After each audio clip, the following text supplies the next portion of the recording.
Ok. Bien, ben merci, merci à tous d'être venus nombreux.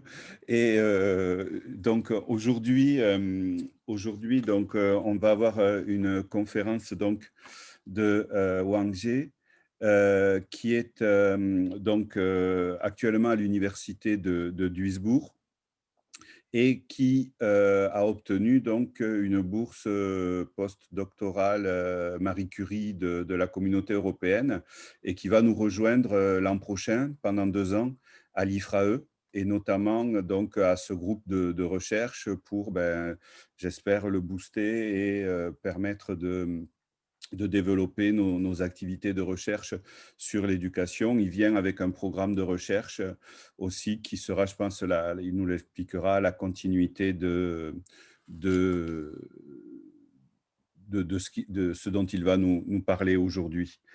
Donc, vous verrez, il parle plusieurs langues, hein, japonais, chinois, anglais, allemand, français. Donc, aujourd'hui, il va nous faire la conférence en anglais, je pense. Donc, c'est quelqu'un qui a beaucoup de ressources. Et le sujet qu'il va évoquer, c'est donc la question de la hiérarchie dans la société japonaise. Et il a fait une étude, donc une thèse qu'il a publiée. Hein, le livre apparu donc chez De Gruyter. Chez l'éditeur de Gruyter. Et donc, il va évoquer le travail qu'il a fait donc, en étudiant les clubs d'activités scolaires, enfin les clubs scolaires dans les écoles au Japon. Voilà, ben je vais lui laisser la parole tout de suite et comme ça, il pourra nous présenter euh, ce qu'il a à nous dire.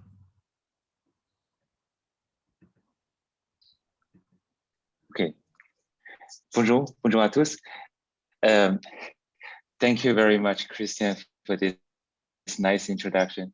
Je m'excuse parce que oui, je parle beaucoup de langues, mais je dois avouer qu'en français, c'est I think for academic purposes, English is actually better, even though I understand and ask questions or comment in French. Oui. On t'entend pas très bien en fait. La connexion. Je sais pas si c'est que moi ou c'est les autres aussi. Ou... Pareil. Ouais. Même problème. Ouais, même problème. Le son est haché. La connexion saute de temps en temps. Et ça va mieux maintenant? Pour la voix, oui, on dirait, mais je sais pas si. Oui. Donc je vais essayer de commencer et on va voir comment ça fonctionne après. Est-ce que ça fera une différence si je ferme ma vidéo? Je sais pas en fait. Bah, si tu nous montres le PowerPoint peut-être ou Ouais. ce que ça donne. Donc je vais. Ok. Dans cette vidéo et je vais partager l'écran. Est-ce que vous voyez? Oui. D'accord. Ok. Ouais. Et vous m'entendez toujours? Oui, c'est bon. C'est bon. Ok, d'accord. Donc je vais. On te le dira. Ok. D'accord. Ok. So it's a great pleasure for me to be here today. As I mentioned earlier, I speak quite a lot of languages, a little bit for each of them. For most of the languages I speak, for French I understand, but I don't speak that well yet. So please feel free to comment or ask questions in French. And I will try. Maybe I think it will be a mixture of French and English, but I try my best. So my name is Zivang, and I'm currently a postdoc researcher at the University of Duisburg-Essen at the Institute of East Asian Studies. And as Christian just mentioned, I will be joining INALCO in September this year for 2 years as a Marie Curie Fellow.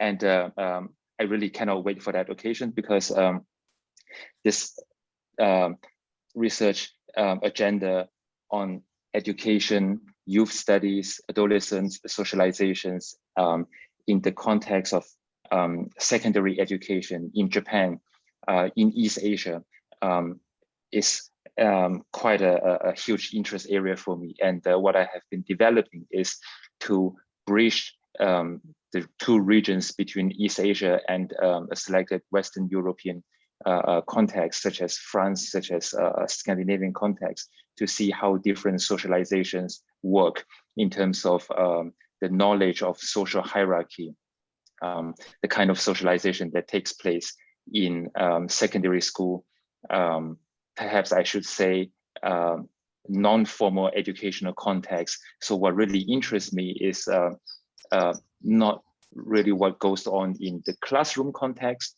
but really what goes on in schools, but in the kind of extracurricular context. So when people get together after school, what kind of socialization processes take place during this time. So today, what I'm going to do is to briefly talk about the recent book I published on how hierarchy, so in Japanese it would be joge kanke, how this kind of literally higher lower hierarchy in Japanese society, which we see pretty much everywhere in all kinds of Japanese group dynamics, takes shape in secondary school context, outside of the classroom, but still in the proper official school context. So let me proceed here. All right, so just what I will try to do is just to link this, give a big picture of this topic of joge kanke, and raise some of the issues and arguments I make in the book. So we know that, as I mentioned, this kind of hierarchy is quite omnipresent in Japanese society. In university context, I thought this is something that is quite peculiar in Japanese context. For one, I myself studied in a Japanese university. I attended some of these extracurricular clubs in a university context, of course, and I interviewed many people working in companies, either in their official context, in a company context, or even in company interest groups such as badminton groups and whatsoever. And some of the things that are said are quite peculiar, which I think. So in the university context, I think maybe students who have been to Japan, we have some students here, I see. If you have been to Japan recently, or in the recent past, maybe I should say, if you've joined any activities, maybe it occurs to you that these are some of the things that you have heard. Usually in the university context, this is more like in the sports kind of clubs, where people say, okay, if you're a slave, if you're a first year student, then your status is more like a slave, basically. And you move on to a commoner second year, to a noble person in the third year, and before you graduate, you can be godlike. Basically, this kind of, so what accompanies this mindset is, of course, the kind of expectations that come with that. They come with this way of organizing this social group, and not just in education context. In the corporate world, we see that as well. So we know that it is quite customary for Japanese companies to organize training sessions for new recruits on manners, etiquette, really to the minute details of how to recognize the seating order in a boardroom, in taxis, how to greet people along occupying different statuses along this hierarchical order. So we know that exists as well. So I guess the main point here is, if this is up to a certain moment, we see that this exists in a variety of social contexts, and people kind of know how to behave in these specific situations. Then the question is, where and how do they get such knowledge from? So that was the main question, which kind of pushed me towards this direction a few years ago into writing this book. So what I was asking myself was, it seems like everybody knows quite a lot about this. They know maybe not 100%, but 80 to 90% of the time, the right ways of speaking, the right ways of behaving, the right ways of doing something insofar as etiquette is concerned, which conforms to the social norm. So if that is the case, how do they get such knowledge, and where do they get it from? At which life stage do they get this with such an impactful influence in their later life stage? So that was I think looking back, that was the main question which pushed me to researching this topic, and ultimately to writing this book here. So of course, that has got to do with my own stays in Japan. So I was in Japan on and off for quite some time, first as a student, and then was doing some part-time jobs in different industries, and then ultimately as a researcher trying to make sense of this Jobei Kankei. So I myself, of course, also experienced this firsthand. And recently, what was quite interesting to see, when Abe was still the prime minister, with all his talks on kind of shaking up the old social corporate order, encouraging companies to do away with the kind of age-based promotion and a wage system, kind of trying to transform that into a more performance-based system. So I was also in some companies. I witnessed some first-hand changes, but also very strong resistance to change.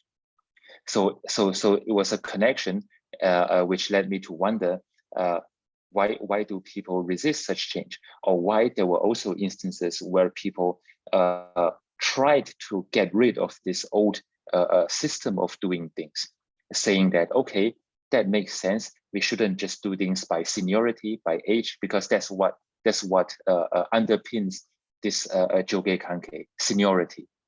I've seen companies saying, let's do away with that. Let's just use performance to decide promotion and salary, of course, and failing miserably and reverting back ultimately to the old system.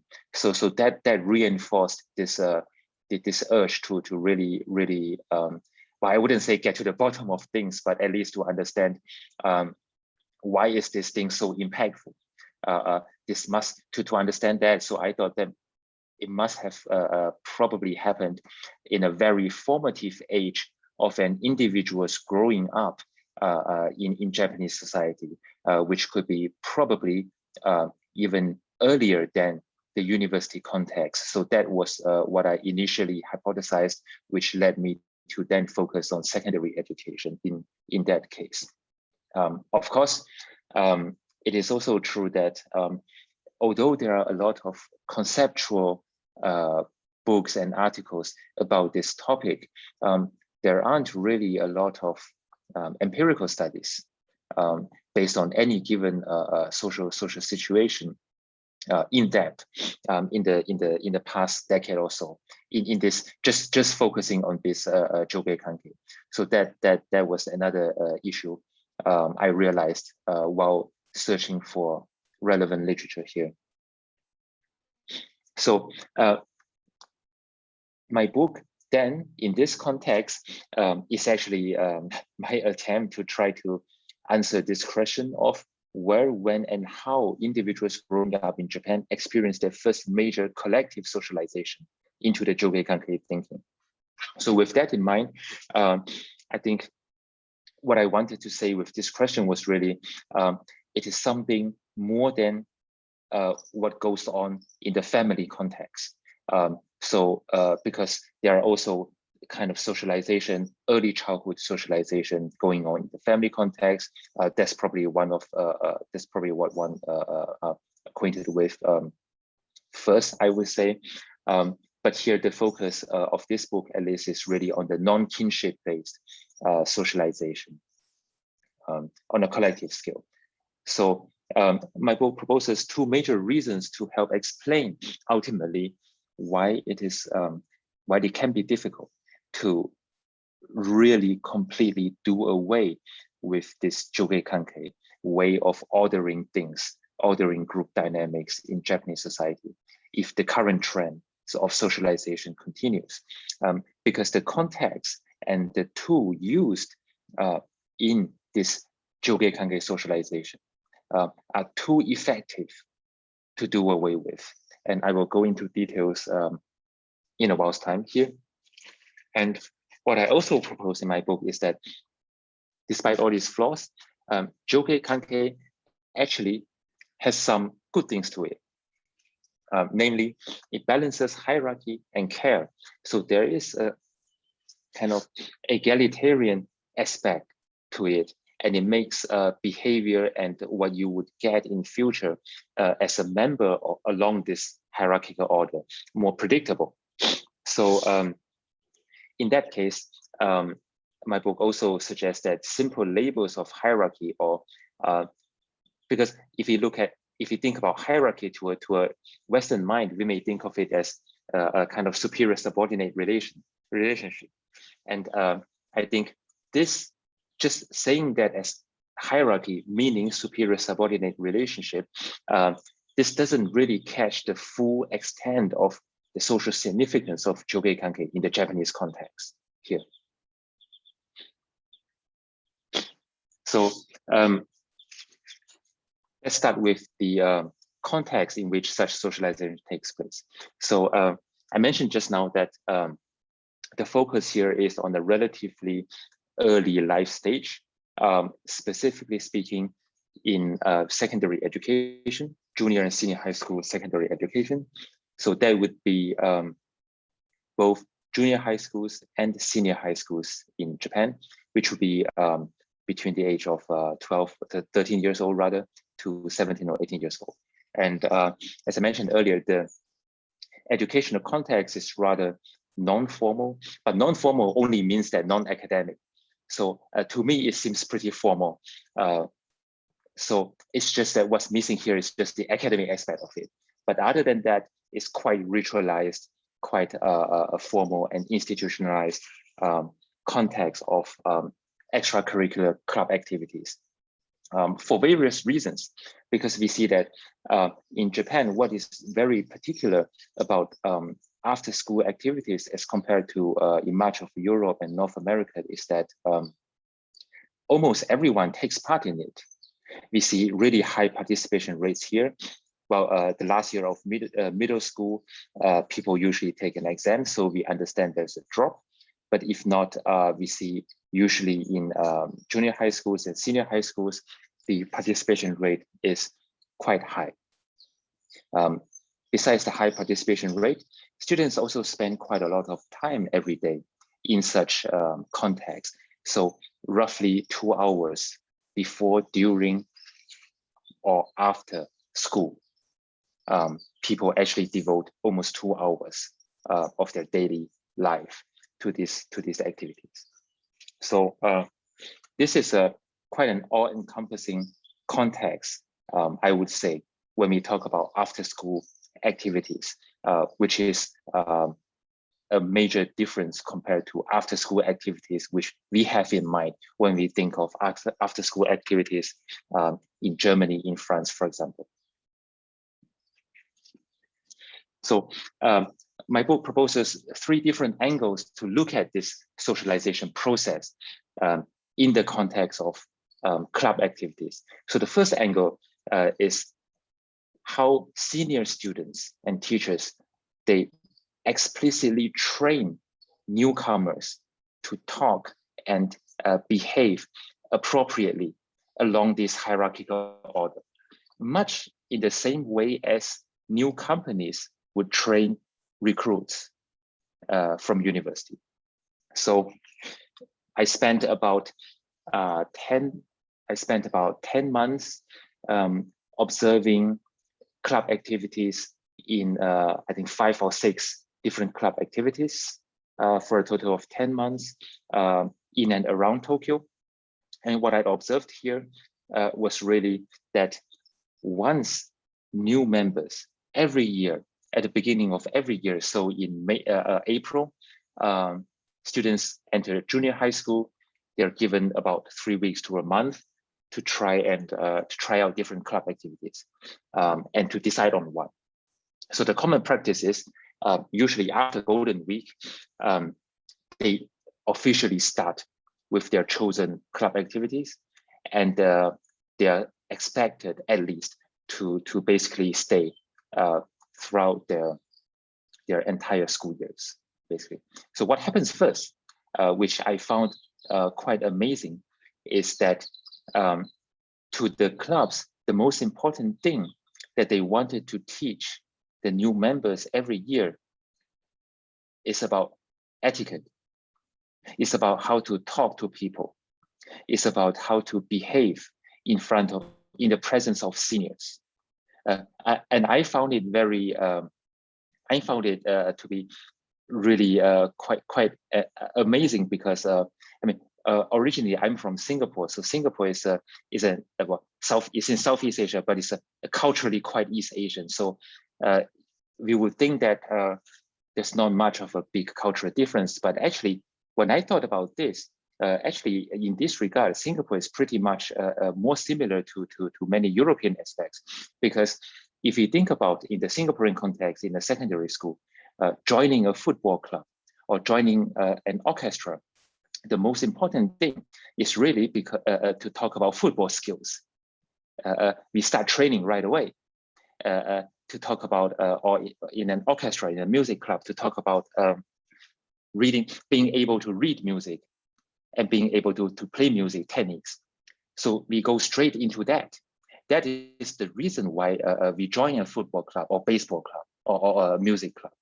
But in the Japanese context, the most important thing of joining a club is to learn how to become a competent person in a social group.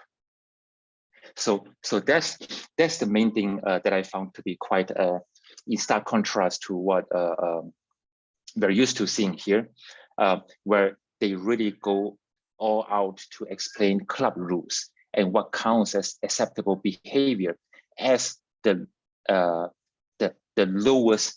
member occupying the lowest level of hierarchy, what you are expected to do in the presence of different grades of seniors.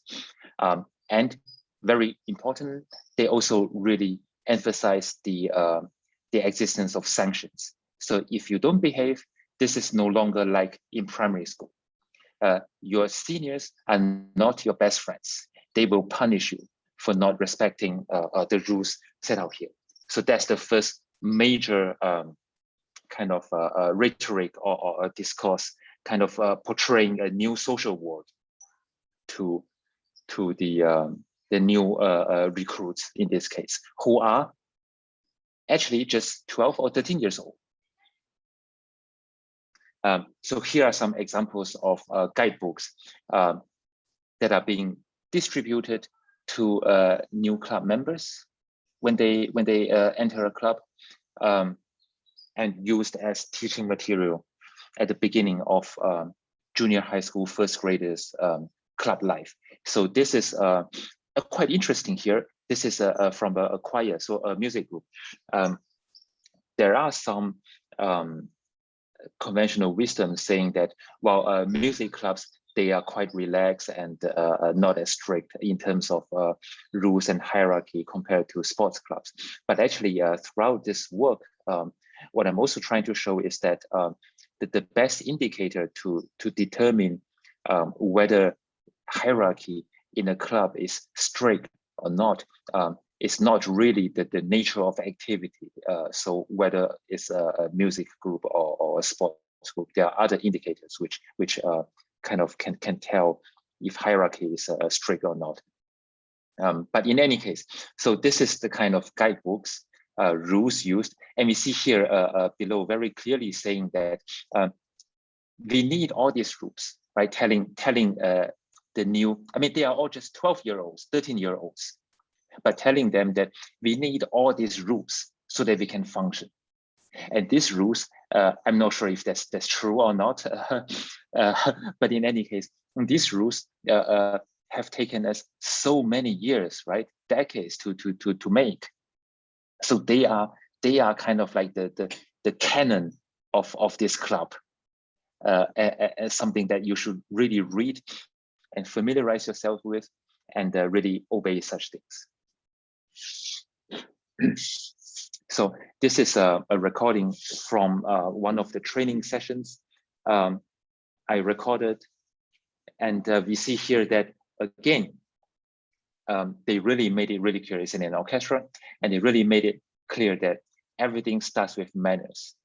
So to me, I thought that's a very clear sign of socialization, in the sense of telling people who just joined you what is the most important thing that you expect them to do, and implicitly implying that they have yet to learn such things. And the most important thing is manners.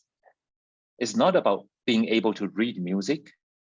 It's not about being able to practice as hard as possible your instrument to be able to join the main group as soon as possible. It's about manners. It's about how you answer, how you greet someone. Well, someone means basically your senior. Right? So we see here as well some examples. Greetings, responses to seniors. These are really, I think, across the board, the most important things that clubs really try to drill into new members' heads in the first, I would say, first 3-4 months or so. So they portray different scenarios here. When you come across people like teachers, right, or administrators in schools, or visitors, or even senpai. So your that's the most important thing actually for them, senpai. What you should do, what kind of words should you use in school, when you get out of school, and greet your seniors, and what you should talk in different, and how you should excuse yourself. I find it here very telling that they tell them the right way to use, and what is a no-go. So they made it clear that, well, in primary schools, you're used to say "gomennasai." That doesn't work now. That's not accepted. It doesn't fit. "Gomennasai," when you want to excuse yourself, it doesn't fit right now into this new social order. So this is quite amazing, considering the fact that they are just 12 to 13-year-old students entering junior high school, first grade. And when we look at, I don't have it here on my slide, but I do have it, I do mention it in my book. When we look at the Ministry of Education's guidelines for Japanese language learning, or rather, maybe I should say national language learning, kokugo, right? That's the name of the subject used in schools. If you look at the guidelines for kokugo learning, national language learning, in the guidelines, it says that, well, it recognizes that there are very clear differences in speech in primary school kokugo learning and in secondary school. And the main aim of national language teaching in secondary or junior high school context is to make sure that they become familiar with different aspects of honorifics, so keigo. Of course, you start with the basics, but the main goal is that they should be familiar with keigo. And if you look deeper, it says that teachers in Japanese language classes in junior high schools should start to teach students the basics of honorifics. So basically what we are seeing here on this slide, in the middle of junior high school, second grade, so that when they arrive at the junior high school, third grade, so the final grade of junior high school, they know how to use this. But we have that on the one hand, and on the other hand, we see what is happening in clubs, that they go 1 to 1.5 years forward compared to what is happening or what is supposed to happen in Japanese language classroom context, by expecting their new members to already know all this before they even kind of theoretically learn it in their official Japanese language curriculum a year later.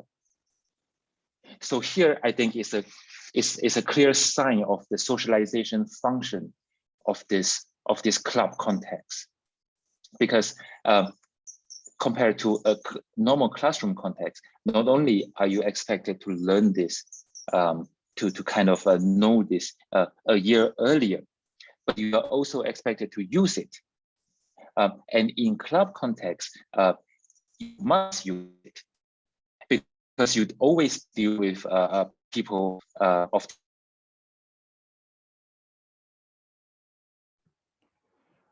On a un petit problème, on ne t'entend plus. Jusqu'à où? Il y a 30 secondes. 30 secondes. D'accord. Vous m'entendez? Oui, oui, ça va là. Non, ok. J'ai parlé de quoi là? Jusqu'à là. Tu disais qu'il ne faisait pas que l'apprendre 1 an avant, il devait aussi l'utiliser dans les... Ah oui, oui. Yes. So here, yeah. So my point was the clear socialization function of clubs in this context.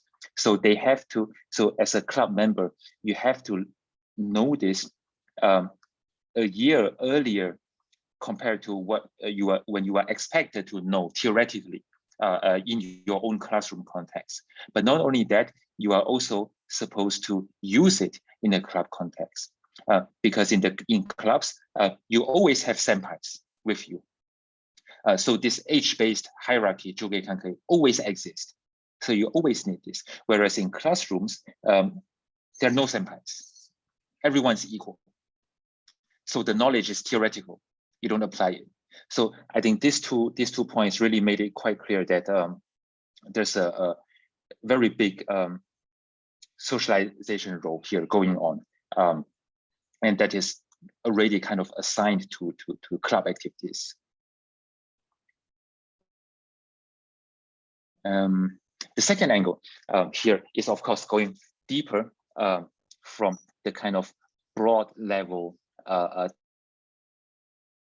discourse on the part of seniors, talking about portraying a new social world by going into student-to-student interactions. Of course, we have greetings, we have how different ways of responding to seniors, how to excuse yourself, which taken together is called, I think they use the word kotobazukai, so kind of the right way, the proper way of speaking, taken as a whole. And what is included in this is how to address each other. They have very clear rules on how a kohai, so a junior, can address seniors. So basically, addressing seniors on the part of juniors, always the address always has to include an index to the position of the senior, acknowledging the senior position. So we have last name plus senpai in different clubs, last name plus san, or first name plus senpai if it's a little bit more relaxed, or just senpai. And we see the key distinction here is that strict rules only apply one way, so from juniors to seniors. The other way around, or between equals, that's fine. It's very flexible. There are basically no hard and fast rules here. And what I also found out, which I think is quite I mean, for juniors, it's not very nice, but for seniors, I found it to be a very smart use of space, science, and even objects to reinforce, to make it visually clear to juniors that they have their own place, and seniors, they have a privileged position. So this picture is taken in a classroom, actually, but not during a classroom activity. It's during a orchestra section, practice session. So what we see here is that here we have all the names of the orchestra instrument sections. So flute, oboe, clarinet, saxophone, trumpet, trombone, for example. This refers to basically the people playing the same instrument. And here we have the room where they should go for their practice on this day. So each instrument section is assigned, or two sections, they're assigned one room to go and separate, to go practice separately. And the rooms are assigned, the rooms, they are different. Some rooms are bigger, some rooms are smaller, some rooms are better equipped, some rooms have better locations, some rooms have better views. They are allocated based on how big the different sections are. So this way of allocation, of course, has little to do with hierarchy. But what I found interesting was that here, if you can see here on the bottom right corner, H2 means senior high school second grade. So at that moment in point, senior high school second grade, they were the oldest in the club, because the senior high school third graders, they were already preparing for their university entrance exams. So they were no longer part of the club. So in this case, they were the kind of, they could say, Dai Senpai. So they were really the highest level of Senpai president. And they made it clear that during lunch break, they would get H26, which for everyone who knows the school, H26 is one of the best rooms located on the top floor with very nice view, big enough to host, I think 50 people. But they were only around like a dozen of them. And so they made it clear that this was their right to use this room as the big seniors for their lunch break every time. Whereas all the other 5 grades, they had to share the music room at the bottom of the building. So this is one way of using space according to, or assigning space assigned by the seniors themselves anyway, but nonetheless assigning space according to status, and making it clear that this is what you get if you are a senior. If you are not yet a senior, you wait. Also uniforms, actually. We know that I think almost in every school, students wear uniforms in Japan. And we also know that these uniforms are really part of the school culture. But what is more, they also distinguish the status. So the bigger distinction is, of course, between, on the one hand, on the left-hand side, we see junior high schools and senior high schools. The shoes are for boys, so we see this difference. So this is the bigger distinction, to know who is from a junior high section or school and who is from a senior high section or school. But what goes on deeper is that on their uniforms, they also have color. So color codings with each grade assigned a different color. So combined with the color and whether or not you're wearing a junior or senior high school uniform, even if you don't know the person, when you look at that person, you will be able to tell which grade that person is. So I thought this function is like, if you look at the corporate world, why in Japan, and I guess probably in places like Korea as well, why is it so important during a first meeting to really deliver business cards? Right, that I guess that to some extent is the functional equivalent of knowing, oh, okay, so that person is according to me, what kind of position, how do I index that person in my world in my social world, and correspondingly I can adjust my behavior towards my interlocutor. So in this case, since there are no business cards, this is kind of, it provides an instant visualization of the indexation of status vis-a-vis each other in this case.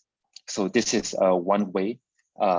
Then in the context of secondary schools without business cards, of using objects, of using signs to denote different status and correspondingly to help people to tell how to behave.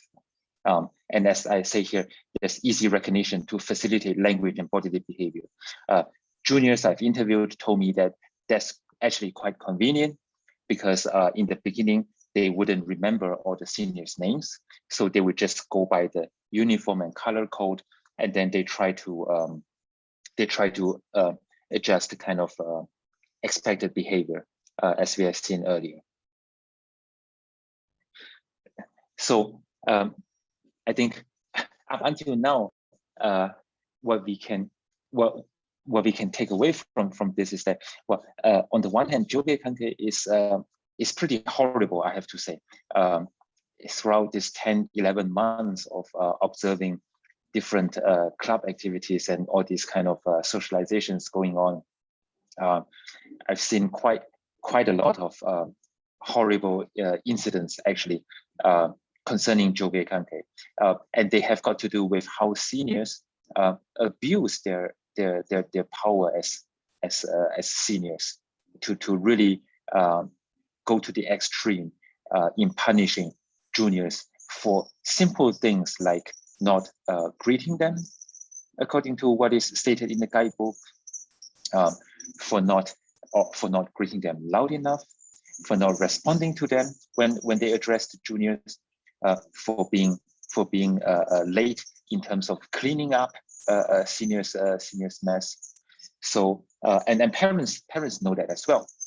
So some parents I talked to say that they even felt that this kind of relationship, especially if their child is how can I say, unlucky enough to get a very bad senior, in that case, that the situation is quite feudal.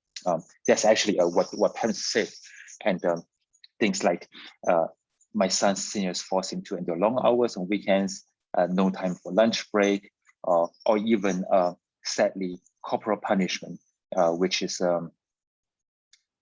not uncommon, I have to say. And we have these things of like doing dirty jobs. So in musical clubs and in sports clubs, how juniors have to clean up. I mean, this thing goes on to universities as well, from my own experience, and also from talking to university club leaderships. This is just part of this Jogekanke, part of the obligations that come with being a junior. But is it all that bad?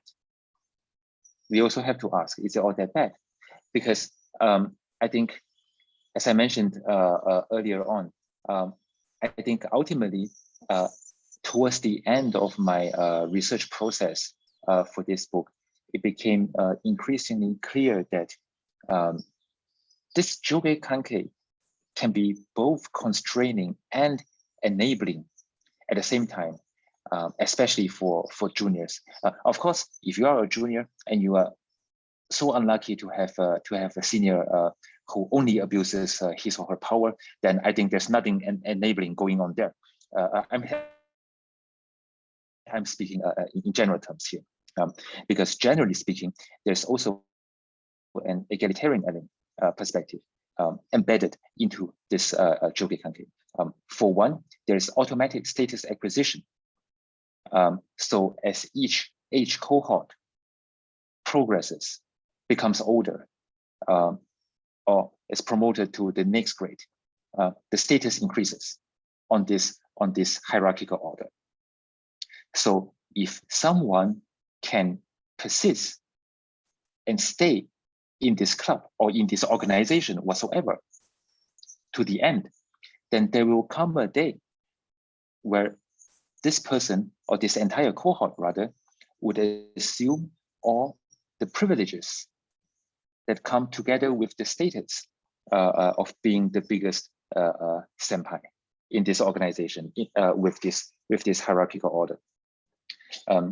So these are just some of the examples. Not only will you get the senpai status ultimately, but you also get privileges of using spaces, using rooms that are available to you only for seniors. And also, Ifrae, in a music club, what is very common is that the graduating cohort, so only the big senpais before graduation, they get the privilege of performing a solo. In football clubs, the graduating class, the graduating senpais, they have guaranteed kind of, in football talk, we would say starting 11 positions, guaranteed, irrespective of skills, even if there are juniors who play better football. But if you are graduating class, you have kind of guaranteed starting 11 position. So those are things that come with you being automatically moved along the ladder. So in this regard, I'm not sure if it's definitely good, but there's less need to compete and think about and worry about the future in this case, or worrying about making it to the top in this case, compared to simply a hierarchical kind of structure, either based on ability when it comes to promotion, or kind of connections with your own connections with the top, as is common way of hierarchy as we know it in Singapore or in many parts of the West, I would say. So there's a predictable future for those who can stay, who can endure the initial stages in this case. And with that, I think I would end this talk by raising some implications of this socialization beyond secondary school context. The majority of my research for this book was done in secondary school context, but I believe some of these, they do go beyond secondary school stage. So one thing, as I've already mentioned at the beginning, is the university clubs. So in my eyes, I see that as a direct link, socialization link between secondary schools and university and tertiary education. It proceeds to the university club settings, and it only gets more serious. To put it in a simple way, it only gets more serious because there they really talk about becoming a competent adult for society, with the prospect of job hunting looming in the third year, I guess, now probably fourth year of university. And it carries on to company etiquette trainings, or at least the kind of acknowledgement that that by and large it still exists in company settings. And what leads me to think ultimately is that on the one hand, I do think it can be quite useful for companies to shake up this age-based seniority system when it comes to promotion, when it comes to remuneration in the long term, given Japan's demographic change. But I also think that, especially after having written this book, For meaningful changes to happen in the corporate context, maybe starting at the corporate context is too late. Real reforms, or at least changes, if by that I mean changes to how socialization takes place, to how generations of individuals growing up in Japan get to see the social world and the way of organizing social world. If reform in that case, I think maybe it would be more meaningful to also start in earlier, so in secondary school context, because ultimately I think if this kind of socialization keeps on in the secondary school, any kind of drastic reforms to try to do away with this would be a little bit too late in the corporate context, if that's the main focus alone. Thank you very much for your time. Merci à toi pour cet exposé très clair et absolument passionnant. On peut essayer de revenir à l'affichage de tout le monde. Tu peux arrêter le partage d'écran pour le PowerPoint. Voilà. Oui, c'est fait. Merci. Merci. Bien, ben écoute, c'était vraiment très, très clair et passionnant, comme l'est ton livre dont je recommande, vu le prix des livres, tout le monde connaît les livres publiés en anglais, mais je recommande vraiment de le faire acheter par vos différentes institutions parce qu'il est vraiment passionnant et comme l'indiquait J, il démontre vraiment les choses, quoi. C'est pas simplement des impressions ou des intuitions que l'on peut avoir en étant au contact de ces structures. C'est vraiment une étude de terrain qui est vraiment absolument passionnante.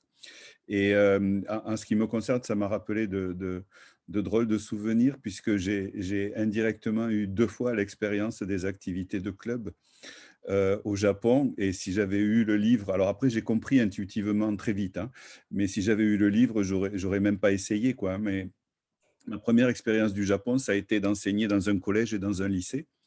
Et j'ai essayé à l'époque, j'étais sportif et j'avais demandé à joindre ces clubs, puisque pour moi, c'était comme des clubs de lycée en France où on pouvait pratiquer avec certains adultes et tout ça. Et en fait, j'ai mis un bazar pas possible parce qu'ils n'ont pas osé me dire non. Et j'ai compris tout de suite que la structure ne pouvait pas m'accueillir. Donc, j'ai vite arrêté. Et pour rejoindre ton interrogation, je peux confirmer que le système que tu décris continue à l'université, puisque ma deuxième tentative, bien des années plus tard, quand j'avais rejoint l'université à Osaka Gaidai, j'avais envisagé de rejoindre le club de volley, parce que j'étais encore un petit peu sportif, on va dire. Et c'est pareil, ça a mis un bazar pas possible, parce que certes, j'étais étudiant, mais j'étais plus âgé.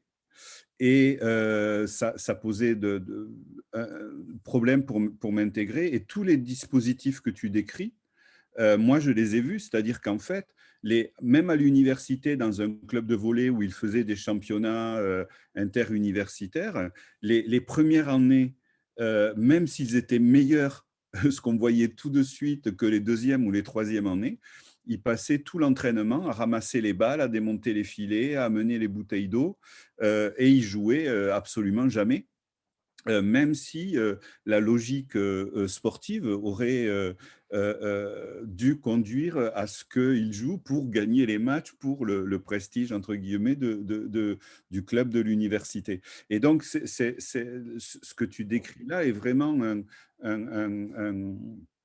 un processus qui se poursuit, donc, y compris à l'université. Donc voilà, je vais vous laisser réagir si vous avez des questions.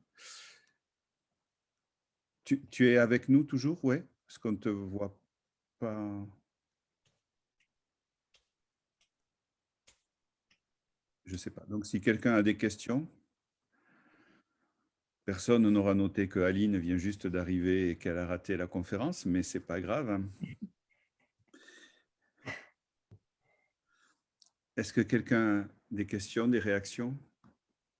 Ouais, Oui, je vais bien poser une question. vas-y, vas-y. Moi, je m'interroge quand même, à vrai dire. Je suis pas tout à fait, je suis moins convaincu que tu ne l'es, apparemment. Ouais. Donc, la première question que je me pose, c'est quelle est la part dans la description de ce qui relève d'un établissement et de sa spécificité et de la généralité? Combien d'établissements ont été observés et dans quelle mesure est-ce que ce qui est décrit ici relève décrit quelque chose qui a à voir avec la spécificité de l'établissement lui-même, des problèmes de son emplacement, de son contexte social, des directives données par les enseignants, de leurs inquiétudes par rapport aux élèves. Il y a tout, il faudrait déjà arriver à situer dans un contexte plus large les phénomènes qui sont décrits ici. Je comprends tout à fait tout ce qui est dit sur le Kōrei Senpai. C'est quand même un thème extrêmement présent dans la société japonaise, qui a fait l'objet d'énormément de travaux, énormément de réflexions depuis très longtemps. On ne peut pas le nier, le balancer à l'eau en disant que c'est pipeau, hein. Donc, je ne nie pas la réalité des phénomènes. Simplement, il me semble qu'il y a des effets de contexte extrêmement importants qui mériteraient d'être largement pris en compte pour essayer de déterminer en quoi, et je vais le dire, il y a une deuxième question qui apparaît derrière, en quoi ces déterminations-là sont-elles les plus importantes ou les plus essentielles pour décrire les relations des élèves entre eux. Autrement dit, est-ce qu'on ne pourrait pas trouver des établissements où les structurations des rapports de pouvoir qui fonctionnent entre les élèves relèvent de logiques différentes de celles-là? Et ma réponse est, je pense que oui. Ok. Donc, je réponds ou je... Oui, oui, Oui. vas-y. Ok. Donc, je vais essayer avec vidéo et si ça marche plus, je vais éteindre ma vidéo. All right. Thanks a lot for your question. I think I will reply in English to be more specific and to give you a more satisfactory, I hope, answer. So I think these are very, very relevant questions. I guess there are several different ways of looking at that. So yes, it is true that this is the main approach I used to write this book is more ethnographic in nature, so very qualitative in nature. And I made it clear in the book that the main goal of this particular book with all its findings is not to argue for a generalization. Nonetheless, I have to say there are quite a lot of big scale surveys whose results support to a large extent many of the findings I discovered, focusing on these 5 to 6 clubs in and around Tokyo.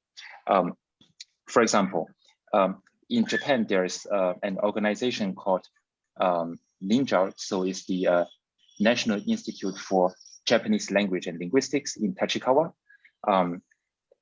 They have, it's a little bit old now, I think in the year 2002 or 2004, I can't remember, but it's one of these years, 2002 to 2004. They had a large scale survey called the, what is it called? Honorifics in secondary schools. Honorifics in secondary schools. So with that, they surveyed close to 6,000 respondents from Tokyo, Osaka, and I think it was Yamanashi. So the kind of, or Yamagata, so they had both urban and rural schools, both big schools and smaller schools. And the point of the survey for this 6,000 to 8,000 respondents was to ask them how and when and in what context do they use honorifics, to what degree, and with whom. And if you look at that report, it becomes clear that most students, no matter the location, no matter if it's an urban area or a rural area, felt the most need to use good language. So kotobazukai, really good language with good etiquette. What I describe in my book as a calibrated way of speaking when they talk to club seniors. The reason being, if they don't do so, for example, if they don't talk in the absolutely proper way with their teachers, the teachers don't punish them. But if they don't absolutely talk in the proper way to their seniors, they have this fear that seniors will punish them, either physically or psychologically. So I think this is a huge, this is a very large scale study, of course, with a different nature, with a survey-based quantitative designs.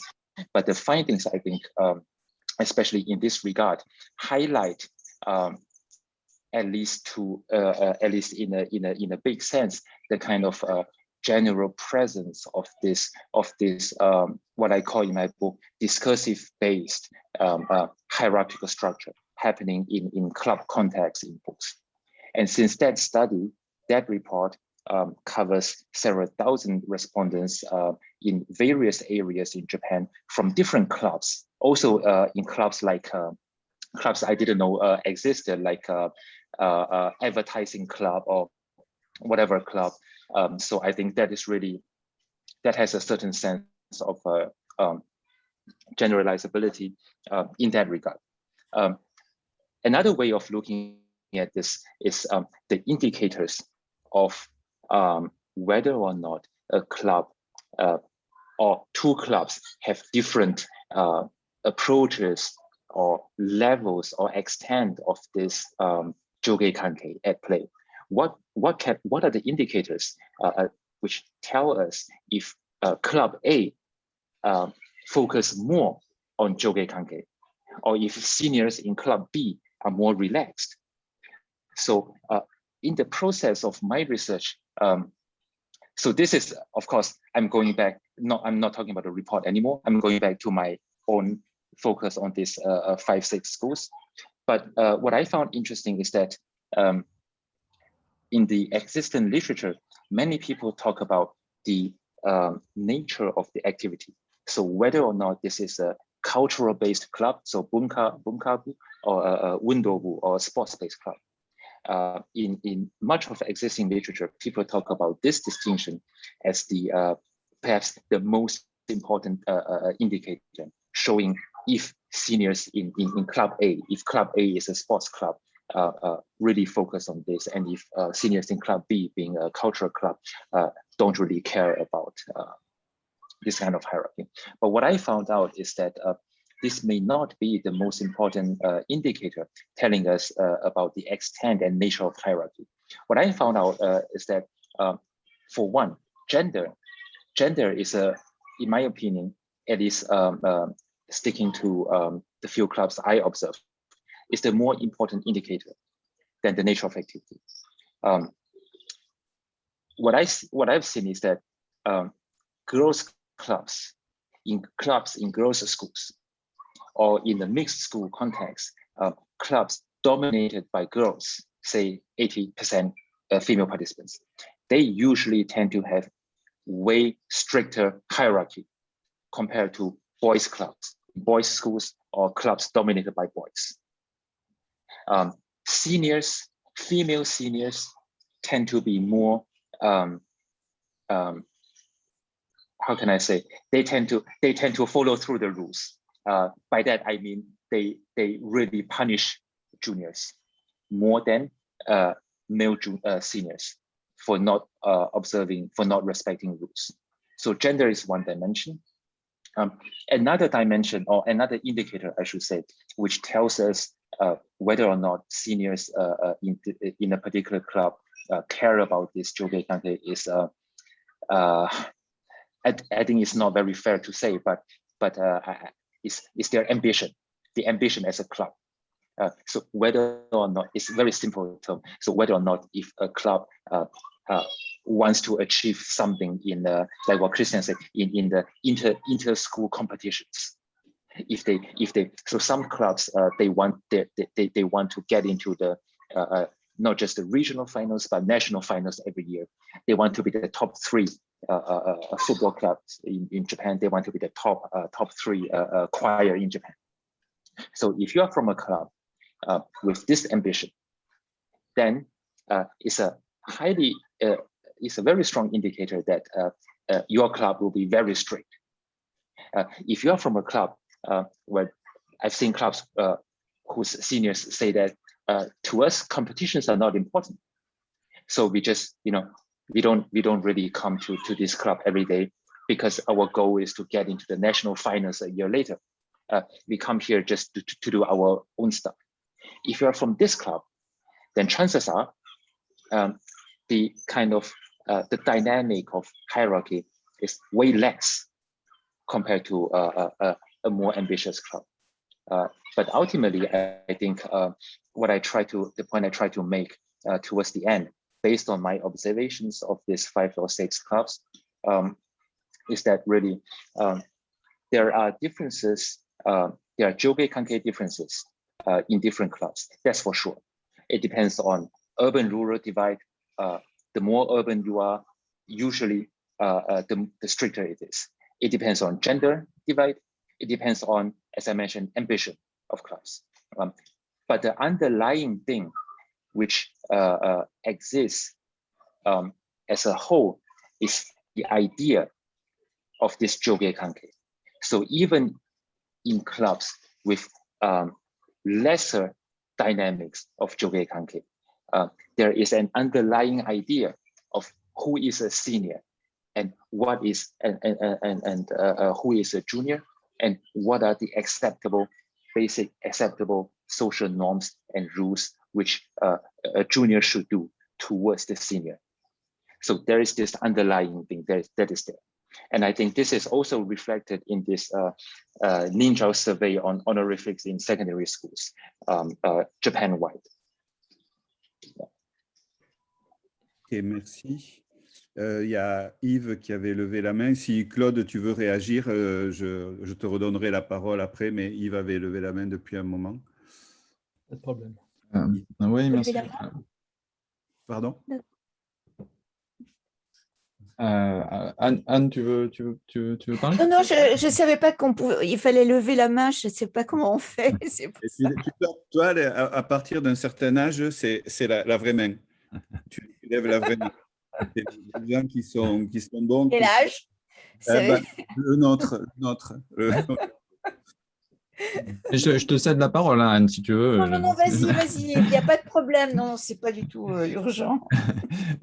Oui, donc merci d'attirer l'attention sur cet aspect-là dans les clubs. Alors, moi, je suis un peu comme Claude. Il y a plusieurs choses qui me posent problème dans ton exposé. Et je vais peut-être...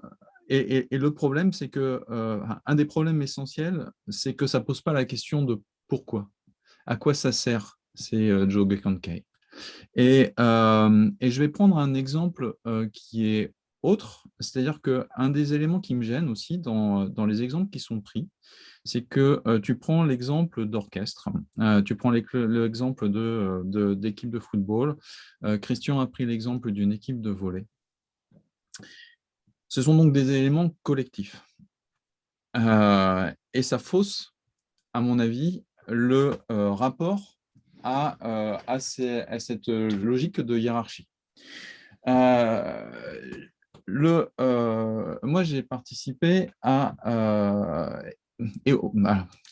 Et je vais essayer de toucher, au travers d'un témoignage, je vais essayer de toucher à d'autres problèmes que ça soulève, à mon avis, la présentation que tu as faite, même si je sais qu'une présentation, c'est toujours, on essentialise les choses, on caricature. Hein, Mais moi, j'étais dans un club de judo à l'université.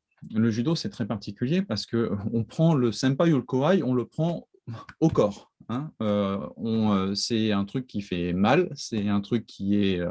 on a le problème à bras le corps. Or, alors c'est à l'université, c'est pas au lycée, donc c'est un petit peu différent. N'empêche que, pourquoi est-ce que, par exemple, tu dis, par exemple, si on va dans un autre pays, si on va faire un truc de football ou si on va apprendre la musique, on va pour apprendre. Quand on arrive dans un club à l'université, on n'arrive pas pour apprendre. Parce que, en fait, les bases, on les a et on les a déjà très, très fortement. Donc, quand on arrive, on y va pour faire de la pratique, pour s'entraîner. Et très rarement pour apprendre. C'est beaucoup trop violent, il y a un gap qui est vraiment trop important. C'est très difficile. Ou alors, c'est plus un bukatsudo, c'est plus un club, c'est un cercle, c'est des choses comme ça. Mais si on rentre dans un club à l'université, c'est parce qu'en général, on a déjà des bases et des bases qui sont très fortes. Et quand on est dans une logique d'une discipline individuelle, comme par exemple dans le judo, certes, les quatrièmes années, c'est peut-être Kami-sama, et on va se comporter en dehors de la période d'entraînement comme vraiment en étant des premières années. On va laver le dojo, on va laver les dogis des senpai, on va organiser les voyages quand on est en deuxième ou troisième année, etc. N'empêche que quand on est en train de s'entraîner, ou qu'on est en compétition contre un senpai, on donne le meilleur. Et si on peut projeter, étrangler, etc., le senpai 15 fois dans les 5 minutes, on va le faire. Et on va le faire pourquoi? Parce qu'en fait, c'est une preuve de respect. Parce que donner le meilleur de soi-même dans sa discipline, c'est une preuve de respect. Et pas se mettre en dessous. Ça n'empêche que, même si on a massacré le senpai sur le tapis, sorti du tapis, on est à nouveau le kawaii. Et effectivement, on sait très bien que, par exemple, les compétitions de fin d'année, enfin plus exactement d'automne, dans l'équipe, même si on est bien meilleur que le senpai, ce sont les senpai qui vont les faire, et notamment les quatrièmes années, parce que c'est leur dernière compétition et que c'est une façon de les remercier de nous avoir permis d'avoir ces 4 ans, enfin nous on a moins, mais d'avoir fait en sorte que le club existe et que donc c'est leur dernière compétition, donc c'est eux qui vont représenter le club. Moi j'ai vu plein de fois des mecs, ils sont champions du monde, c'est pas rien, champions du monde de judo, et ils sont en première année d'université. Ouais, quand ils arrivent dans leur dojo, on leur dit bravo, tu es champion du monde, maintenant tu vas nettoyer le dojo. Ce que ça veut dire, pourquoi est-ce qu'ils font ça? Parce que, tout simplement, on crée une ambiance qui permet la performance, qui permet que chacun fasse son rôle et que donc on ne se pose plus la question de l'intendance, de tout un tas de choses. On remercie les senpai de ce qu'ils nous offrent, mais le fait que les koai soient forts, ça permet aussi à tout le monde de progresser. Donc, ce qui me gêne un peu dans ta présentation, c'est de dire que les clubs servent à établir les clubs servent à établir des Jōge Konkei, alors que pour moi, c'est l'inverse, c'est-à-dire que les Jōge Konkei permettent la pratique de tout le monde et la pratique au meilleur niveau pour chacun. Enfin, voilà ce que je voulais dire. Mais si je peux me permettre, Oui. avant de vous donner la parole, moi je me demande quand même, Yves, si pour le coup là, on ne parle pas de choses différentes. Parce qu'en fait, je pense que ce que veut montrer dans son travail, c'est la manière dont un objet qui est l'activité des clubs participe du renforcement général d'une structure de pensée ou d'un fonctionnement social. Parce que dans le même temps, dans les exemples que tu prends, est-ce qu'en France, je veux dire, il me semble, hein, moi, dans le bouquin, il veut montrer la différence qu'il y a dans des activités qu'on trouve dans les différents pays qui ont des résultats ou des finalités différentes. Parce qu'en France, par exemple, Est-ce que à la fac, si tu fais du judo à la fac, est-ce que tu vas laver les judogi de tes collègues? Non? Ben, donc, je pense que il veut Oui, juste. mais la question, c'est pourquoi? La question, c'est pourquoi? Ce que je veux dire par là, c'est que, par exemple, si à la fin, bon, alors d'abord, le système est complètement différent, donc c'est Mais je compliqué. sais bien, je sais Mais, bien. mais ce que je veux dire, c'est, mais justement, pourquoi est-ce que c'est, mais si tu es dans un même, tu viens d'un dojo en France, chacun va faire en sorte d'organiser le fait d'avoir son judogi propre, de devoir se payer son billet de machin pour aller à la compétition, etc., etc., etc. Le fait d'avoir des Joe Kankei avec des gens qui vivent sur un même événement pendant 4 ans, et que chacun a son rôle, ça veut dire que tu peux être détaché d'un certain nombre de choses. Tu sais quelles sont tes tâches, tu es détaché de tout un tas d'autres, ce qui te permet d'être dans la logique de performance. Et puis, il y a aussi cet aspect qui est que chacun a sa place en fonction du moment où tu es. Tu es hors de l'entraînement, ça se passe d'une certaine façon. C'est-à-dire que, alors qu'en France, les choses sont complètement brouillées. Mais ce qui, par exemple, moi, quand je suis rentré à Fuji Telebi, il se trouve que j'avais un chef qui était judoka. Donc, quand j'étais à l'entreprise, quand j'étais dans l'entreprise, il y avait un rapport hiérarchique qui était très fort et c'était le bout de chaud. Moi, je venais d'arriver à Fuji Telebi, donc j'étais rien. Et là, parce que dans les entreprises, il y a aussi un Joe Gekonkei qui est quand même important. Je me souviens très bien qu'à un moment, il est venu au judo. Et moi, j'étais super embêté.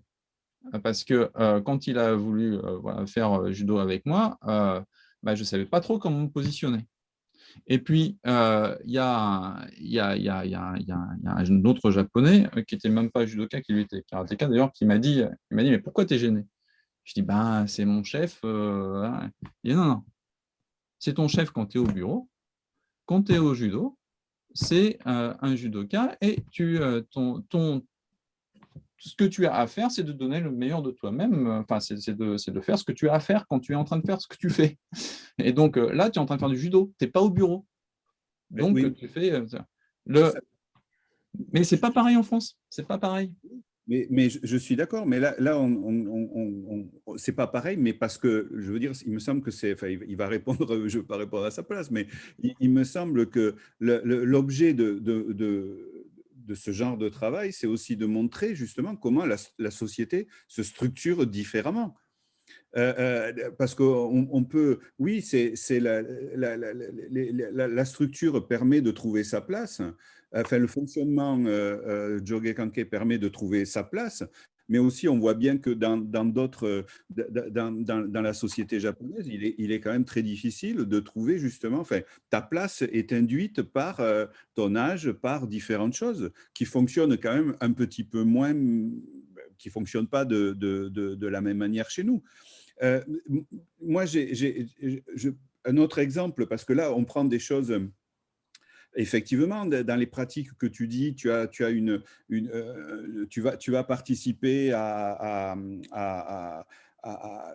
quand tu vas être dans une activité de judo, senpai, kouai, tu vas vouloir le battre, tout ça, ok. Mais moi, je me souviens, par exemple, à Osaka Gaidai, quand j'ai été étudiant, il y avait un club qui était le club pour accueillir les étudiants étrangers. Donc, le club pour accueillir les étudiants étrangers, ce n'était pas des talents particuliers, enfin peut-être, c'était pas des pratiques sportives, ce n'était pas des pratiques culturelles. Il n'empêche que ceux qui trimballaient les bouteilles, ceux qui attendaient, ceux qui servaient les autres, c'était les premières années. Ouais.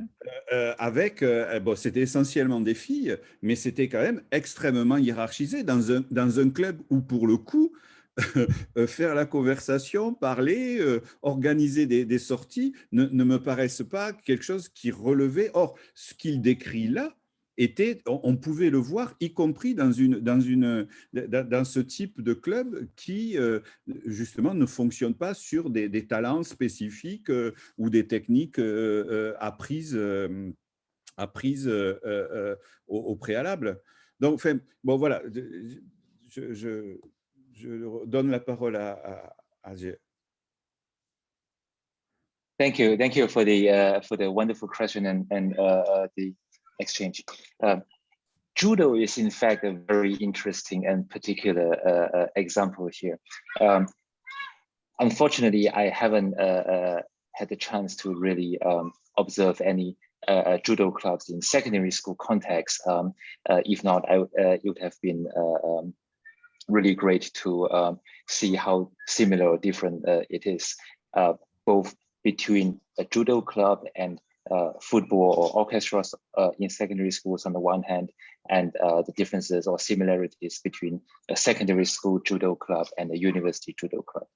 But just from hearing your experience in a university judo club, I think the particular example you gave of a university judo club actually both contradicts and affirms what I said. It contradicts precisely because of the presence of the possibility in judo where a junior and a senior can go one-on-one in a formal club context during practice. This, of course, doesn't exist in a football club. I mean, not to the same extent, because you are always a team. Even if you are tackling your senior from an opposing team during practice, it's always a team base. You are not tackling him as one person, individual. Same as in the orchestra, there are competitions going on, but usually there's no competition because the only thing that matters is, okay, who plays a solo, who gets to play a solo, and that everybody knows who's going to play a solo. So in that case, this very particular judo and probably other martial arts things where you really get the chance in the club context to be in a one-on-one situation against a senpai is quite unique in that case. So this is something that's unique, and this is something that I did not cover in my book. But on the other hand, I think your case also affirms what I say, because other than this very particular experience, Joge Kankei functions the same. The question then is, like you mentioned, the role of Joge Kankei, and you raised that Joge Kankei actually is there to serve the purpose of helping people to find its place in different contexts in this club. But it might be true in a university club setting. But the point I make in my book is that in order for Joge Kankei to serve its purpose, people involved in Joge Kankei, they have to know, they have to have knowledge of how to behave as a senior, as a junior. Without this knowledge, Joge Kankei cannot serve this purpose. So having this in mind, and looking at the secondary school context, what we realize is that there is a very clear break between primary schools and secondary schools, in the sense that when primary school students enter a club in secondary schools, they had no idea whatsoever insofar as appropriate behavior is concerned in a club context, which leads the seniors to make rule books, to have guidance sessions, to focus their attention on telling and inculcating in juniors the right ways of talking, bodily postures and movements, and the right mindset in their behavior and interactions with their seniors. So I think probably this stems from the fact that secondary school clubs, they do have a different function compared to university clubs, because new members entering secondary school clubs had little, if any, idea about this whole Joge Kankei thing, with attached obligations, prerogatives, and ways of behaving. So seen in this light, I think clubs in secondary schools do serve this socialization function. The result of which is that graduating students from secondary schools already have a pretty clear idea of what does it mean to be a junior? What does it mean to be a senior if we have a Joge-Kankei situation, which perhaps allow them to immediately orientate themselves in another setting, which in this case might be a university setting. So I think that is the critical difference here. Merci. Est-ce que vous voulez réagir, discuter? Yves, Claude, tout à l'heure, Anne, si elle a compris comment lever la main. Bah alors, je vais lever la main. Donc, en fait, bon, moi, j'ai trouvé que c'était très intéressant. Je n'ai pas du tout de connaissance de ce qui se passe au niveau des collèges et des lycées, mais ce que je vois à l'université, c'est que beaucoup d'étudiants, en fait, détestent les clubs et refusent d'entrer dans un club en souvenir de ce qu'ils ont vécu dans leurs années de collège et de lycée. Donc, en fait, j'ai l'impression que je ne suis pas sûre que la socialisation soit une socialisation globale, mais peut-être une socialisation en contexte particulier qui est dans des petits groupes avec plutôt des pairs. Mais ça, c'est une question qui reste à étudier. Moi, j'aurais plutôt une question concernant la hiérarchie. Dans la présentation, la notion de hiérarchie était aussi associée à la notion de care, c'est-à-dire donc l'idée qu'il y a à travers peut-être justement tout ce processus visant à internaliser des normes, des règles de conduite, un souci de l'autre. Or, ce qu'on entend souvent, c'est plutôt que ça ressemblerait plutôt à du harcèlement et pas du tout du care, dans la mesure où on va faire fi des personnalités individuelles pour justement essayer de mettre ces jeunes à des places dans une hiérarchie. Donc, je voulais savoir quelle était l'idée dans l'utilisation de cette notion de care liée à la hiérarchie. Donc, c'est une vraie question. Wait, let's see. Yes, I have to say, I think most examples I gave, they do sound very bad and like harassments, which occur pretty much, unfortunately, almost on a daily basis.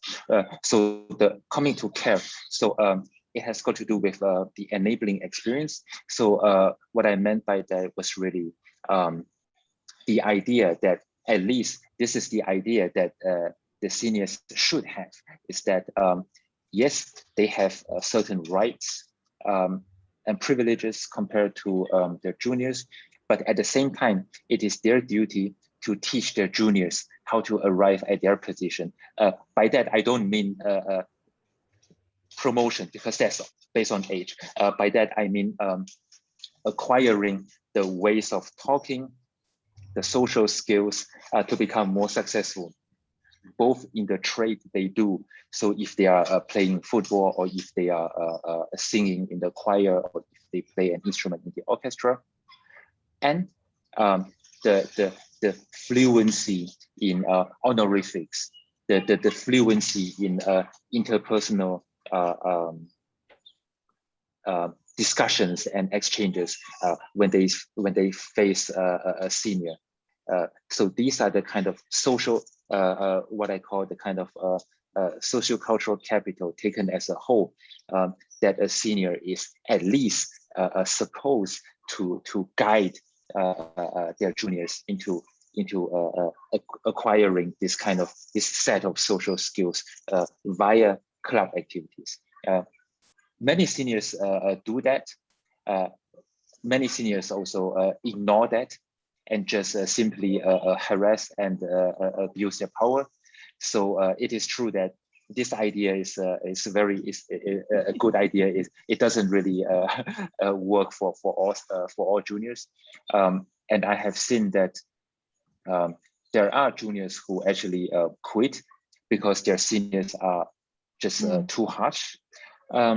So that's certainly a problem that exists. But the idea is there, and many juniors, in fact, they do take it seriously, at least for a while. But nonetheless, they really go to some efforts to teach their juniors not just the sport or the instrument, but also how to talk, because they criticize. Why didn't you greet me? Or for example, why didn't you use Kegel with me? We are not in primary school anymore. This is the right way to speak. Next time, remember, you should do it this way and whatever. So it's part of this process of helping juniors to acquire this whole set of skills. But it's true, yeah. In many cases, it ends up being harassment, and yeah. But the idea is there. Yeah. Merci.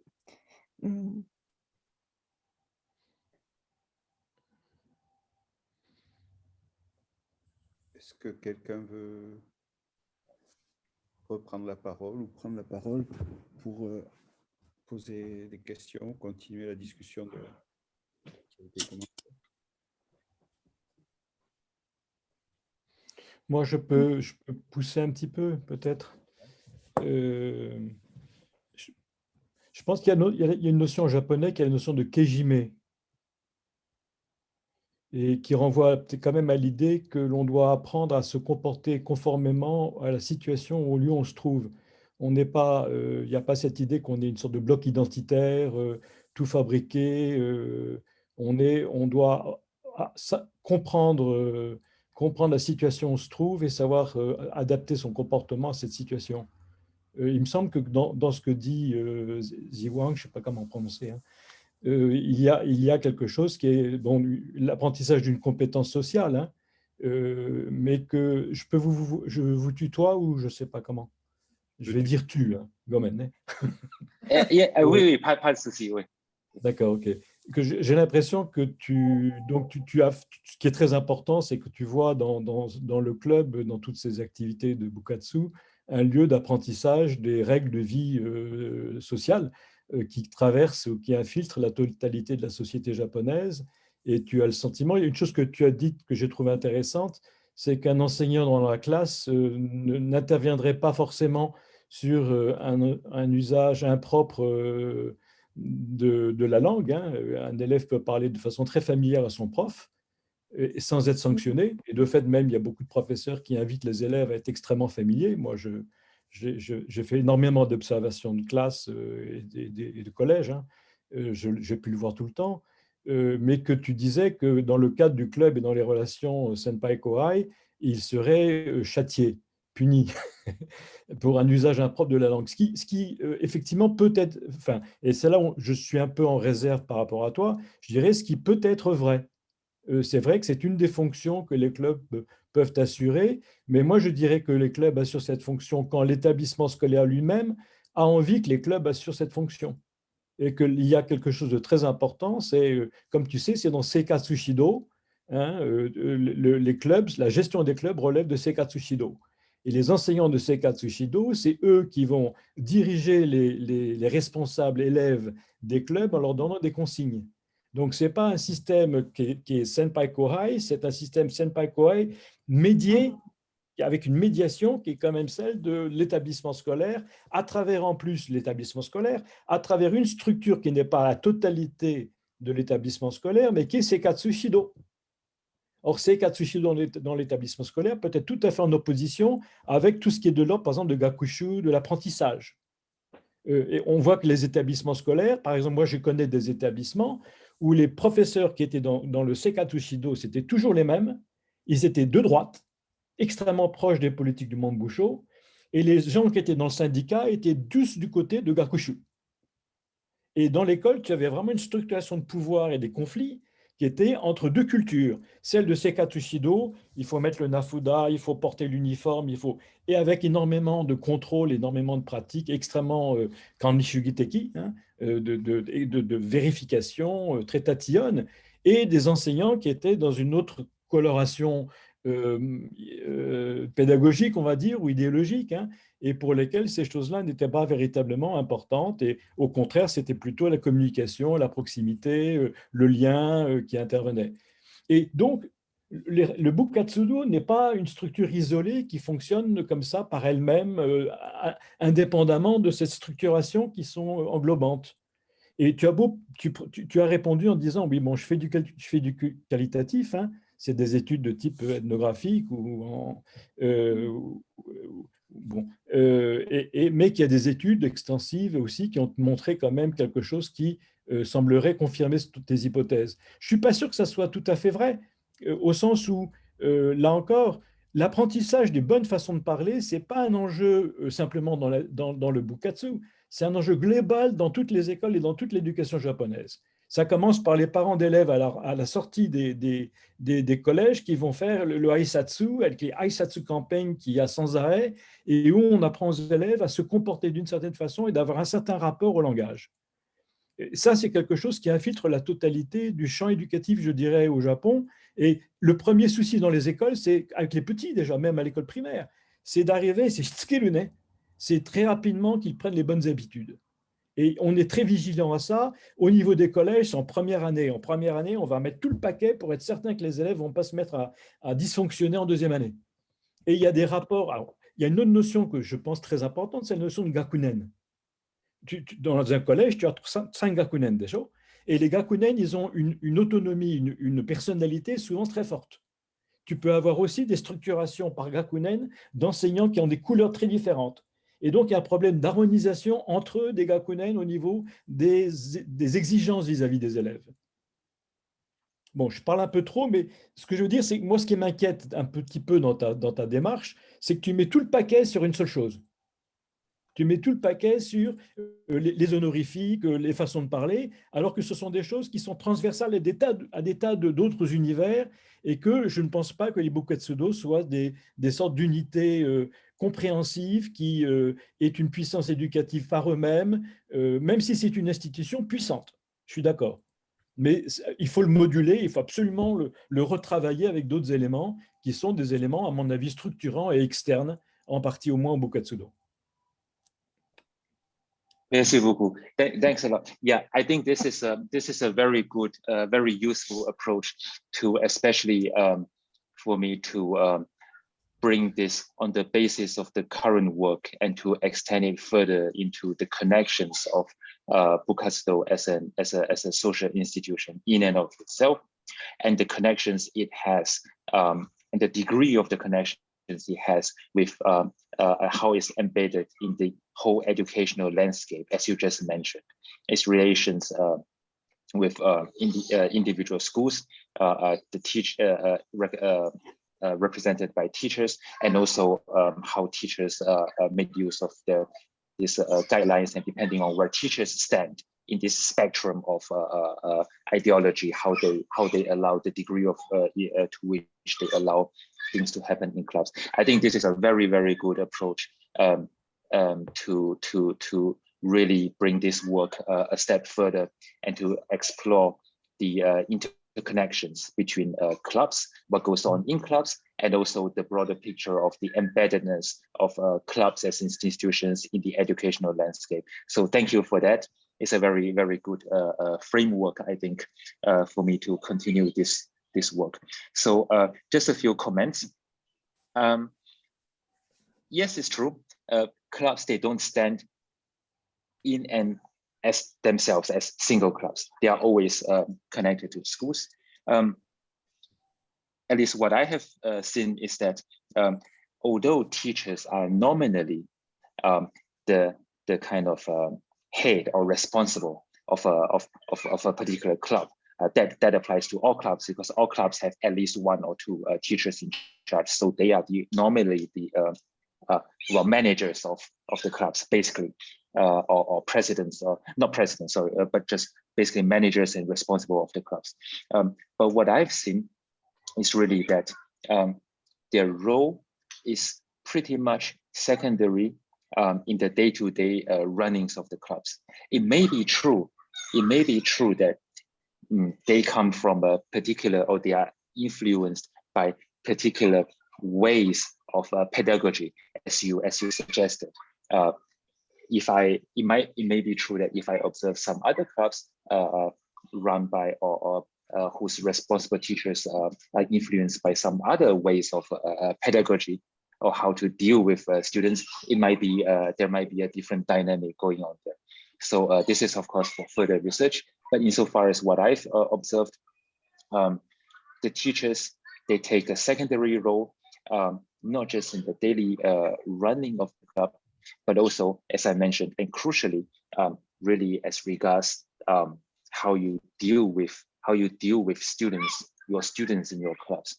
So if you observe their behavior, there's really a very familiar and very informal kind of behavior. If you contrast that to the same kind of interpersonal relationships that a junior first-year student or second-year student could have with his or her direct seniors or dai senpai.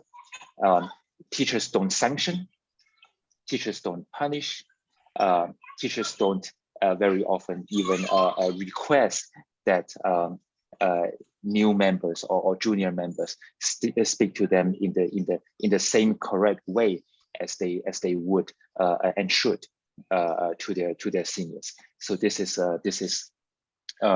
at least in this regard, what is the motive behind such way of managing or pedagogy is of course worthy to explore in the future. But at least that's what I've observed in this particular case.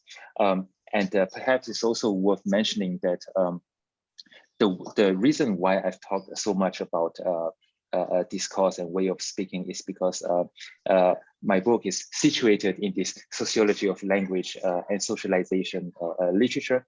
And in my book, I talk also extensively. There's a long chapter on conversation analysis where I go in depth into the ideologies behind many of the dialogues and this kind of micro discursive practices, and how that also brings into play this kind of hierarchy. So of course, the focus is looking at the argument is of course not saying that this is an isolated sphere where whatever happens here is of utmost importance and it is detached from the broader school as an institution. But of course, the focus here is socialization of Jogeikange in club context, which is why in the presentation I tend to focus really to really put at the foreground this context. So thank you for your comments. Very useful, yeah, for further exploration of this topic. Yeah. Okay, merci à vous deux. Est-ce que quelqu'un d'autre veut intervenir? Il nous reste 10 minutes à peu près.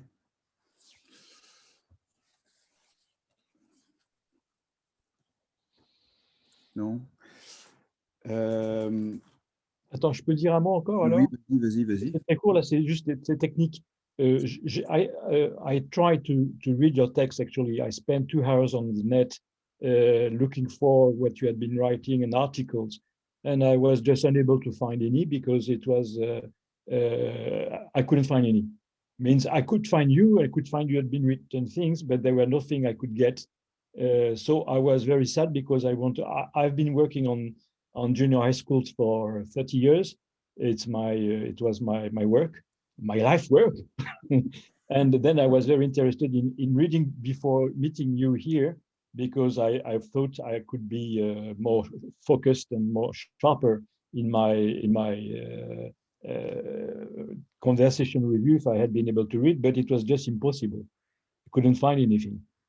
So I think that'd be very nice if you have any link you can give to access not the book. The book is too expensive for retired teachers like me, but the articles maybe that would be in PDF and we could read them. That'd be very nice as well, and maybe that could help deepening the conversation we had. I was practicing my English a little. Sorry. No. the connection, my connection was, you mentioned articles of my book, or like parts of my book. Did you say something? Tes anciens articles. Est-ce que tu peux, Oui. en fait, il te demande si tu peux lui envoyer les articles que tu as déjà écrits. Oui, ou alors, mais mieux que ça, c'est aussi les rendre disponibles, parce qu'il y a des sites, effectivement, où tu es recensé, on voit ton nom, il y a écrit des tas de choses sur ce que tu as écrit, sauf qu'il n'y a aucun lien pour pouvoir lire tes textes. Sauf peut-être pour le livre en l'achetant, mais c'est quand même prohibitif. Les prix sont prohibitifs en langue anglaise, donc Yeah. I have, I can send the, I mean, on this topic, I can send the table of contents of my book and the introductory chapter. Yeah, Maybe if the that table would of contents was there. I could see the table Yeah. of contents.